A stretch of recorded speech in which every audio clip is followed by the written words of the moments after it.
Ujian praktek biologi. Anggota kelompok Erika Darin absen 13, Kelila Syaputri absen 18, Kurota Ayunin absen 24, Siti Holifatun absen 28, Fenik Liana absen 30. Uji zat makanan. Makanan memiliki definisi sebagai bahan yang bisa berasal dari hewan maupun tumbuhan, kemudian dikonsumsi oleh makhluk hidup untuk mendapatkan asupan nutrisi dan juga tenaga.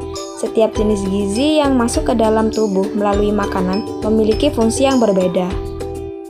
Ada beberapa kandungan dari makanan yang baik untuk pertumbuhan tubuh, yaitu ada karbohidrat atau amilum, protein, glukosa, dan lemak. Praktikum uji zat makanan. Langkah kerjanya, siapkan alat dan bahan. Alat-alat praktikum uji zat makanan.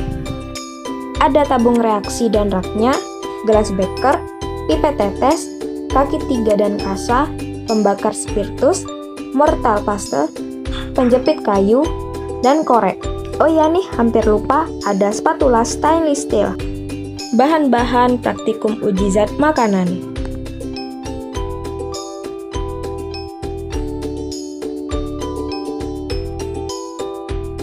Ada minyak, tempe, nasi, jeruk nipis, tahu, belimbing, madu, betadin, serta reagen penguji zat makanan seperti Benedict, Lugol, dan Biuret. Langkah-langkah. Siapkan alat dan bahan. Yang pertama, menguji nasi. Haluskan nasi sampai halus, lalu masukkan ke dalam tabung reaksi. Tetesi dengan Benedict dan rebus beberapa menit.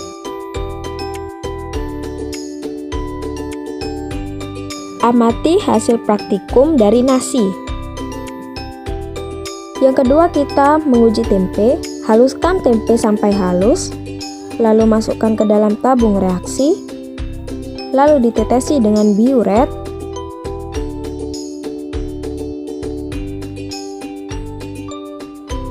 Dan amatilah hasil praktikum dari tempe. Selanjutnya menguji tahu. Haluskan tahu sampai halus, lalu masukkan ke dalam tabung reaksi, tetesi dengan biuret, dan amatilah hasil praktikum dari tahu. Selanjutnya madu. Masukkan madu ke dalam tabung reaksi, lalu tetesin dengan Benedict. Rebus beberapa menit sampai kelihatan hasilnya. Amatilah hasil praktikum dari madu. Selanjutnya belimbing. Peras dan masukkan air belimbing ke dalam tabung reaksi, lalu tetesin dengan betadin. Dikocok-kocok beberapa saat hingga warna bening kembali. Next ada jeruk nipis. Peras dan masukkan air jeruk nipis ke dalam tabung reaksi, tetesin dengan betadin.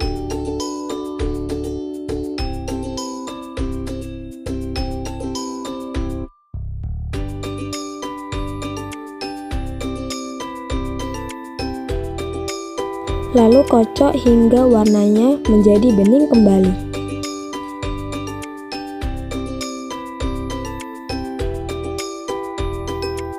Selanjutnya minyak. Uji minyak dengan meneteskan minyak pada kertas dan amatilah hasilnya.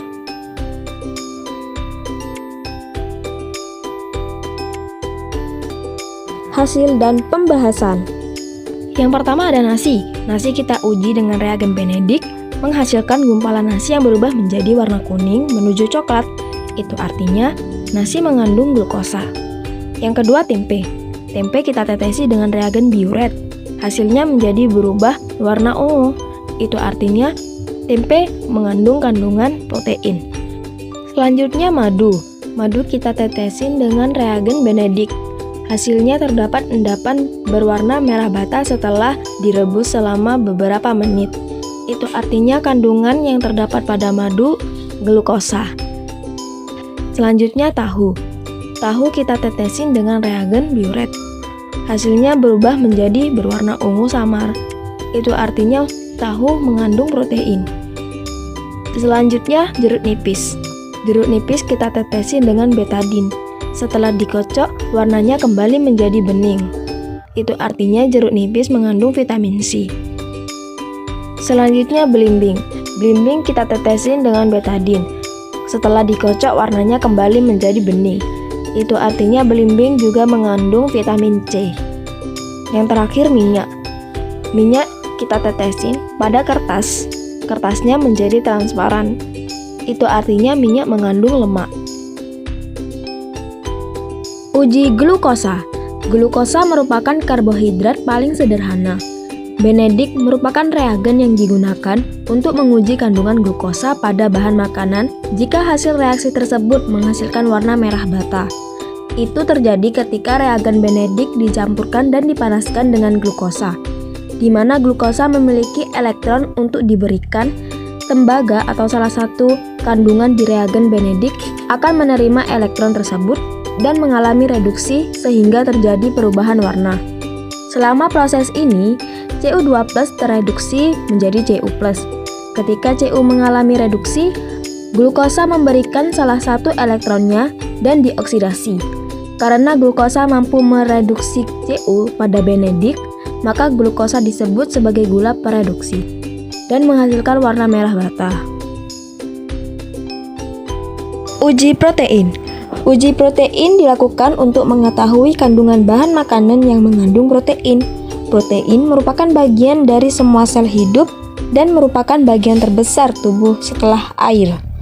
Protein terdiri atas rantai-rantai panjang asam amino yang terikat satu sama lain dalam ikatan peptida. Bila bahan makanan tersebut mengandung protein, maka setelah bereaksi dengan biuret akan menghasilkan warna ungu. Hal ini dapat terjadi karena ada ikatan protein dengan biuret yang menghasilkan reaksi sebagai berikut. Kompleks koordinasi antara Cu2+ dengan gugus min C0 dan NH ikatan peptida dalam larutan alkalis akan membentuk warna ungu. Uji vitamin C.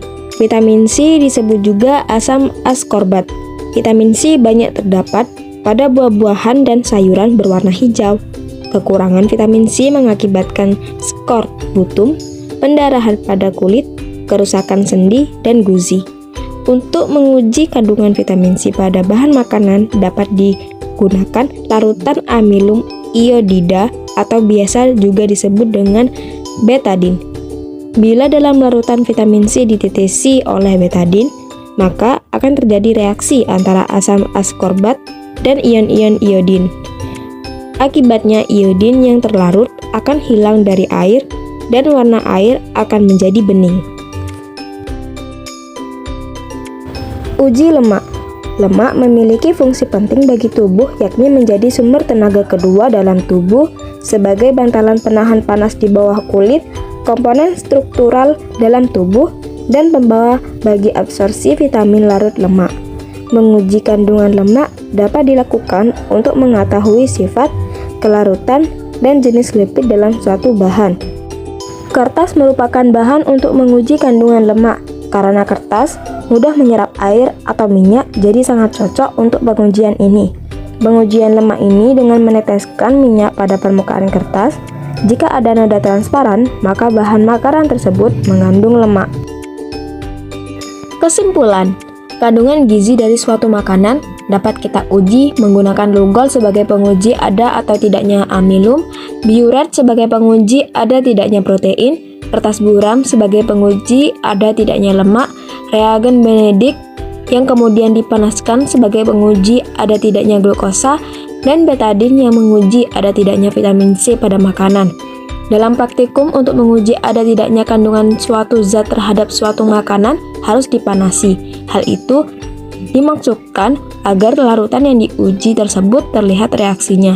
Berdasarkan percobaan di atas, diketahui bahwa nasi mengandung karbohidrat dan glukosa, tahu mengandung protein, tempe mengandung protein, jeruk nipis mengandung vitamin C, minyak mengandung lemak, madu mengandung glukosa, dan belimbing mengandung vitamin C.